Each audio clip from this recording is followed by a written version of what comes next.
Bora falar de saúde agora? A campanha Maio Vermelho alerta a população sobre as hepatites virais. É uma forma de conscientizar sobre a necessidade de cuidados, diagnóstico, tratamento. Assunto para a gente entender agora no quadro Só Saúde. Só Saúde, oferecimento. Laboratório Análises, agora também na Rui Carneiro.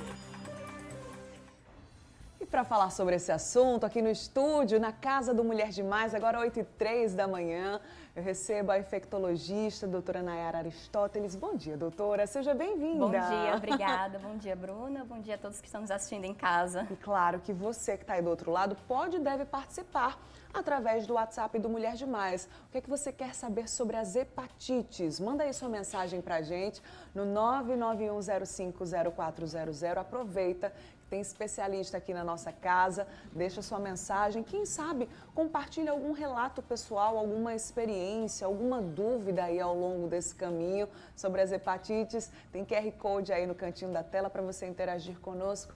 É você no MD, 991050400. Doutora, antes de qualquer coisa, né, um alerta para esse mês de maio, que vale para qualquer época do ano também. Existem tipos diferentes de hepatites, né? Então, acho que é interessante você já começar falando sobre isso, porque cada um tipo vai ter uma gravidade diferente, sintomas diferentes também, né? Na verdade, não só tipos, mas causas distintas, né? Nós vamos falar aqui das hepatites virais, que são causadas pelos principais vírus hepatotróficos, que a gente chama. E o que são as hepatites, né? É importante primeiro a gente saber como que a hepatite se caracteriza. É uma inflamação na região do fígado, principalmente nas células que a gente chama de hepatócitos, que são causadas por alguns vírus, né? Principalmente os vírus A, B, C, D e E. Existem, Bruno, alguns outros vírus que também acometem o fígado, mas eles não são primariamente o acometimento deles.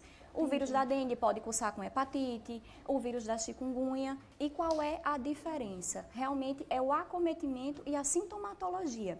Os vírus de A a E, eles vão acometer o nosso fígado de forma primária. Então, eles vão no fígado causar a lesão e toda a sintomatologia de doença. Alguns outros vírus, até algumas doenças autoimunes, podem agredir o fígado, mas de uma forma secundária, não é a principal forma de agressão daquela doença. A gente estava, né? Vamos voltar ali para aquela imagem, que na verdade é uma ilustração mostrando, né, esses tipos então, né, doutora? Começando ali com o A, seguindo até o E. Existem formas mais graves aí entre esses tipos de hepatites, doutora? Qual é o que as pessoas devem prestar mais atenção, acender mais esse alerta? Então, as hepatites, todas elas podem cursar com uma gravidade, dependendo principalmente da pessoa que é infectada. O que é que depende também? Muitas vezes aquele paciente que tem uma deficiência de imunidade, um paciente que já tem uma doença hepática prévia, pacientes que têm doenças no fígado anteriormente, seja pacientes acometidos por gordura no fígado, ou pacientes etilistas que tenham cirrose. Então, eventualmente, essas pessoas tendem a ter uma propensão na evolução mais grave, independente do tipo viral. A gente sabe que, por exemplo, o vírus da hepatite A, né, ele acomete com uma sintomatologia maior. Então, é aquele paciente que ele vai tender a ficar mais amarelo, mais ictérico, com mais mal-estar, diferentemente do vírus B e do vírus C, que geralmente são muito mais brandos na fase inicial. Mas esse daí é que é o perigo. Por quê? Porque eles podem cronificar, ficar ali na região do fígado e causar o dano pertinente durante anos. E aí, muitas vezes, os pacientes só vão saber, só vão ter o diagnóstico da doença e perceber depois de 20, 30, 40 anos, já num estágio muito provavelmente de cirrose ou até o câncer hepático mesmo. Importantíssimo, né, falar sobre isso. E a gente já está recebendo relatos, dúvidas no nosso WhatsApp, tá, doutora? Vamos soltar em tela e você também pode participar através do 991050400. A dúvida é do Everton Araújo. Ele deu bom dia para você, viu, doutora? Bom dia para você Everton. também, Everton. Ele disse que se chama Everton, mora em Recife, está acompanhando a nossa programação e recebeu um diagnóstico recente de hepatite C, mas em um exame posterior anterior solicitado pela médica, o resultado deu negativo. Por isso, ela disse que não seria necessário iniciar o tratamento. Gostaria de saber se essa conduta está correta. Você vê, né? Fez o exame, teve o diagnóstico, depois um novo exame e já deu negativo. Isso pode acontecer? Eu acredito, Everton, que o exame que você tenha feito tenha sido o exame de triagem, que a gente chama de anti-HCV. Esse exame, ele vai pesquisar o antígeno que ele tenta combater um pouco a infecção no organismo, tá? Quando a gente tem um paciente que esse exame dá positivo, o exame que a gente tem que pedir é o exame de PCR. No caso do vírus C, eu preciso quantificar a carga do vírus para eu poder indicar um tratamento. Eu não sei se esse segundo exame, Everton, que você fez foi o PCR. Porque se esse exame deu negativo e você tinha um exame de triagem, que geralmente é aquele exame que a gente faz quando vai doar sangue positivo, se o seu exame de carga viral, de quantificação do vírus veio negativo, aí realmente não teria indicação de tratamento. Por quê? Pode ser que você tenha ficado doente algum tempo atrás e tenha ficado com a imunidade no seu organismo. Agora, como é um exame muito sensível, se realmente foram 2 exames de triagem que você fez e um exame deu positivo e o outro exame deu negativo, a minha recomendação é você passar por consulta para que a gente possa sim esticar o rastreio, com principalmente o teste do PCR, que seria a quantificação do vírus para esse caso. Aproveitando o questionamento do Everton, né, já que ele fez 2 exames, então fez realmente o que era necessário para rastrear ou não a doença aí nesse caso, né, doutora?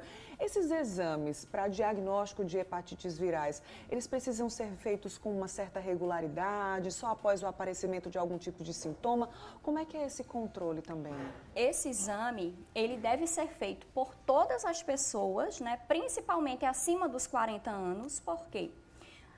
Antes, a gente não tinha uma triagem efetiva nos bancos de sangue. Então, o pessoal que teve transfusão sanguínea na década de 90, né, na década de 80 ali, antes do ano de 93, não existia assim, uma triagem efetiva. Então, algumas pessoas acabaram se infectando pelo HCV naquela época. Sim. Né?